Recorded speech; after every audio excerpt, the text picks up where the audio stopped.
Welcome back to the channel, guys, and today we're going to be fitting the 6 Performance DTM concave wheels onto the BMW. This might take a little bit of work because the fitment on these is super aggressive and really suits that time attack look. So let's get into it and have a look at these fantastic wheels.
So again, thanks for watching. Don't forget to like and subscribe.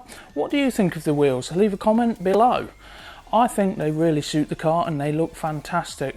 But that said, thanks for watching. We'll see you in the next one.